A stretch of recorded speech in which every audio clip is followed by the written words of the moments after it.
the hardwood after making the Elite Eight with the LSU Tigers. Haley Van Lith hit the transfer portal and decided to use her fifth-year option to join TSU women's basketball program. And before the shooting guard hits the court with her new teammates, Van Lith gets to suit up with Team USA in Paris for its 3-on-3 competition.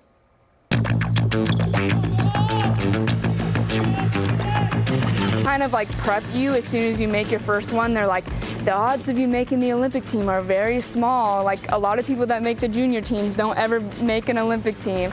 And boy, were they wrong. Van Lith's medal count has accumulated over the years with Team USA basketball at the youth level. Her most recent gold medal came from a 3-on-3 World Cup win in 2023.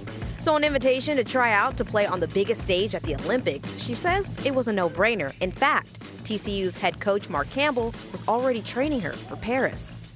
Even before I found out that I made the team, me and Coach Campbell were in here training like I made the team. He was like, we're going to prepare like you made it, and you're going to be better than ever going to Paris. And so he was right. As soon as I committed and I was in here, like, he was in the gym with me every day. His body was probably a little sore. I had him playing me one-on-one, so he took some physical hits for me. 3-on-3 basketball was featured for the first time at the Tokyo Games, where the women's team took home gold in its debut. At just 22 years old, Van Lith can help lead Team USA to its second.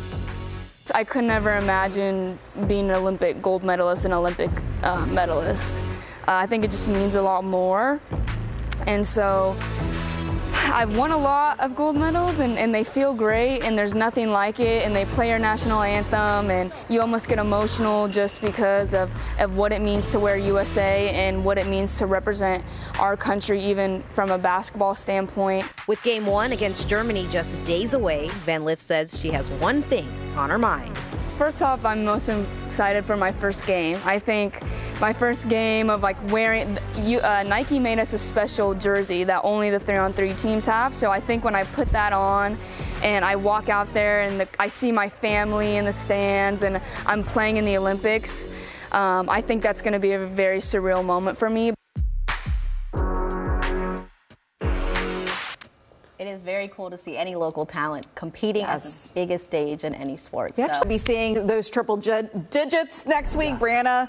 Welcome. Get ready. And sorry I couldn't bring you better weather here. I know. More humidity, certainly. Get ready for this. But hey, it looks good right now, and it's actually not a bad night tonight. This week, definitely warming up. Live look at Central looking towards the south. All right, again, back to those earthquakes. Now, that's a little bit more like California, I guess, than Texas, right? So, okay, earthquakes. Again, another one today. This one, an aftershock, almost the same magnitude as the one yesterday near Snyder, a 4.5 magnitude as opposed to the 5.1 yesterday. But that was the 5th strongest in Texas history. That shows you we don't see too many that are above, 4 or 5. So you will definitely feel that if you're in those areas. Probably not quite as far east as we did on that previous one here in DFW. But very interesting to say the least. All right, let's go over the weather wall. There's the latest data that we're coming in from that one today. It happened just after 4 o'clock. The epicenter depth was at the same distance, 2 miles deep, so fairly shallow. And so a lot of aftershocks here, pretty common, and much smaller ones as well. Around 60.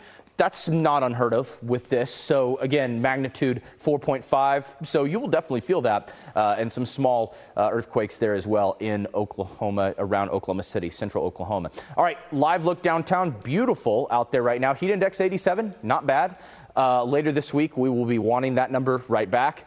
Heat indices across the board. Now, it looks like the map had one little error there, because that's reading a heat index like well into the hundreds there, that little pink spot. But 87 in Dallas, 80 in Waxahachie, 86 in McKinney. Not too bad. These numbers are coming in from a little earlier. I bet Denton feels a little bit cooler than that right now. Now, the latest information from the Hurricane Center, this just came in. Now, a medium chance of formation for this tropical disturbance. And it doesn't look like anything right now, so it's a loose spinning basically in the lower levels of the atmosphere.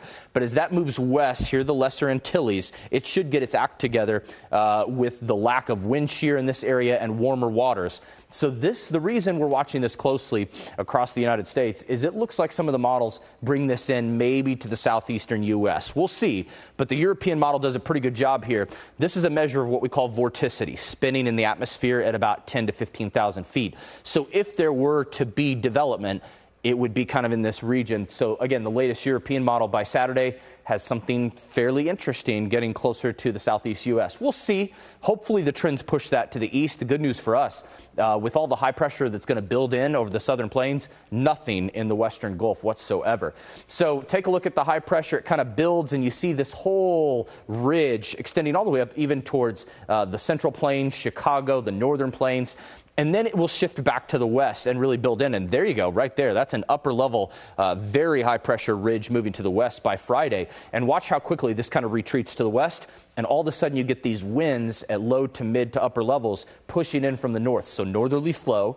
And I think you could get some chances, albeit small, some rain chances and a little break in the pattern next weekend. So this certainly has not been our traditional summer where we get months of that high pressure and no break. I think, again, even though this will set over us this week, we'll probably see some chances build back in next weekend. Pretty quiet all week. And then finally, there you go, Friday, maybe some activity, thunderstorm activity in southern Oklahoma.